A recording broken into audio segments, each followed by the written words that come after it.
Everyone. आज हम बात करते हैं सीएसएफ के बारे में, यानी कि आप लोगों ने सुना होगा सेरिब्रोस्पाइनल फ्लूइड। तो हम समझते हैं कि सेरिब्रोस्पाइनल फ्लूइड आखिर में होता क्या है। ठीक है, होता है, बट कहाँ उपस्थित होता है, एग्जैक्ट लोकेशन कहाँ है। आप देख सकते हैं यहाँ पे एक ह्यूमन ब्रेन आप लोगों को बेहतर तरीके से विजिबल हो रहा होगा, और उसके साथ साथ ये नीचे की तरफ स्पाइनल कॉर्ड है और ये वर्टिब्रल कॉलम बेहतर तरीके से विजिबल आपको हो रही होगी।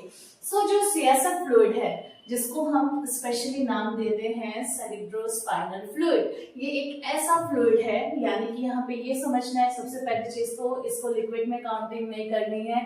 ये फ्लूइड लाइक स्ट्रक्चर है, और सेरिब्रो यानी कि रिलेटेड टू क्या है, हमारा जो ब्रेन है, और स्पाइनल यानी कि बात हो रही है ये जो पूरा आप लोगों को स्पाइनल कॉर्ड विजिबल हो रहा है। ठीक है, तो ऐसा फ्लूइड जो ब्रेन और स्पाइनल कॉर्ड में क्या होता है, प्रेजेंट होता है, उसी को क्या बोल रहे हैं, सेरिब्रोस्पाइनल फ्लूइड। ठीक है, सीएसएफ के बारे में पता चल गया।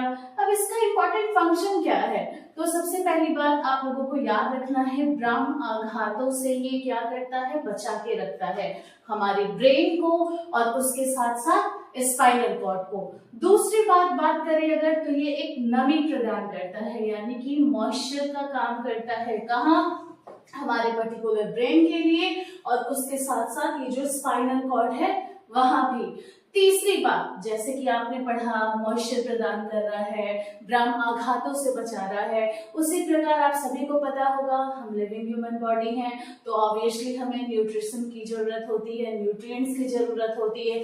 तो ये जो सेरिब्रोस्पाइनल फ्लूइड है, ये एक प्रकार का पोषक तत्व भी प्रदान करता है, यानी कि कहीं ना कहीं ये न्यूट्रिशन का भी काम कर रहा है, किसके लिए, हमारी ब्रेन हेल्थ के लिए और स्पाइनल कॉर्ड के लिए। अब हम थोड़ा आगे बढ़ते हैं, यानी कि ठीक है फ्लूइड है, बट इसकी कंपोजिशंस क्या है, यानी किन किन चीजों से मिलके ये संगठित हुआ है।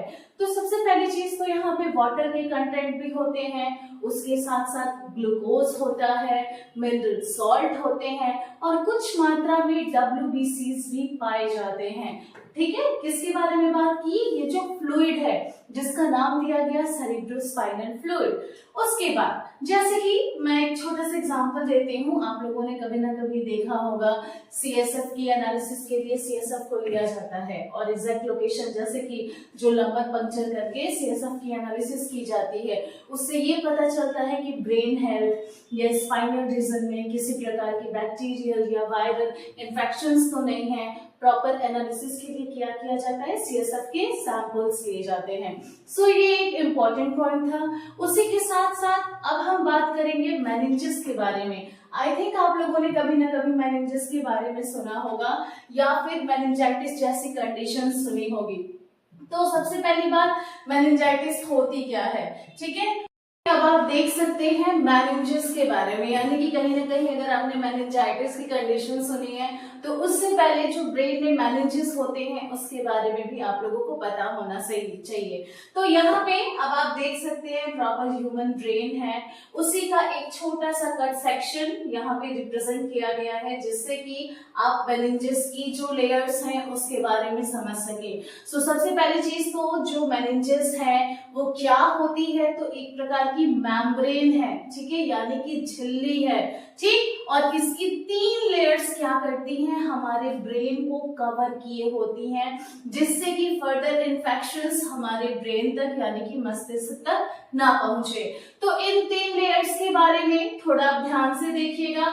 तो ये एक कट सेक्शन, जैसा कि मैंने आपको बताया, ये ह्यूमन ब्रेन है, ठीक है, ये कट सेक्शन है।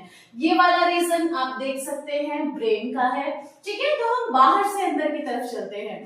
तो सबसे पहली चीज, जो ह्यूमन ब्रेन है उसके ऊपर से एक बोन प्रेजेंट है, जिसको हम स्कल बोन कहते हैं, और उसमें भी जो एग्जैक्ट लोकेशन है वो क्रेनियम बोन की है। तो आप देख सकते हैं यहाँ पे क्रेनियम बोन को प्रेजेंट किया गया है। आफ्टर दैट आता है, हम थोड़ा सा नीचे आते हैं, तो आप देख सकते हैं एक ब्लू कलर की आपको लेयर दिख रही होगी। ये है ड्यूरा मैटर, यानी कि जो मेनिंजेस की लेयर के बारे बारे में हम बात कर रहे हैं जिसमें 3 लेयर्स होती हैं, ड्यूरा मैटर, एरिकनॉइड मैटर, पाया मैटर, और इन तीनों के बारे में आप लोगों को पता होना चाहिए। या तो असेंडिंग ऑर्डर में याद कीजिए या तो डिसेंडिंग ऑर्डर में। तो यहाँ पे सबसे पहले जो बोन थी यानी कि स्कल बोन, इसके अंदर कौन सी लेयर, कौन सी झिल्ली आई, जो मेनिंजस है उसकी, तो ड्यूरा मैटर आती है। आफ्टर दैट हम थोड़ा और अंदर चलते हैं तो आप लोगों को यहाँ पे पिंक या फिर रेड कलर में दिख रहा होगा एरेक्नॉइड मैटर, यानी कि ये जो एरेक्नॉइड मैटर होती है इसकी लोकेशन के बारे में बात करें तो ड्यूरा मैटर और पाया मैटर के बीच में क्या होती है, ये प्रेजेंट होती है। आफ्टर दैट थोड़ा और आप अगर नीचे की तरफ चले और ध्यान से देखें तो आप लोगों को एक लेयर दिख रही होगी येलो इन कलर में। सो इसी लेयर को कहते हैं पाया मैटर, और ये सबसे इनर मोस्ट लेयर होती है किसकी, मेनिंजस की।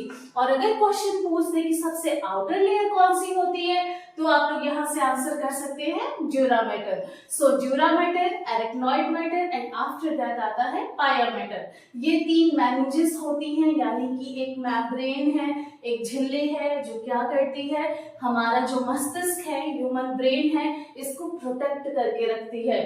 ठीक है, उसके बाद इसके भी कुछ अपने फंक्शंस होते हैं, जैसे आपने सियासत में पढ़ा उसी प्रकार यहाँ भी है। तो सबसे पहली चीज तो मॉइस्चर प्रदान करती है, उसके साथ साथ ब्राह्म आघातों से बचा के रखती है, और उसके साथ साथ पोषक तत्व भी प्रदान करती है।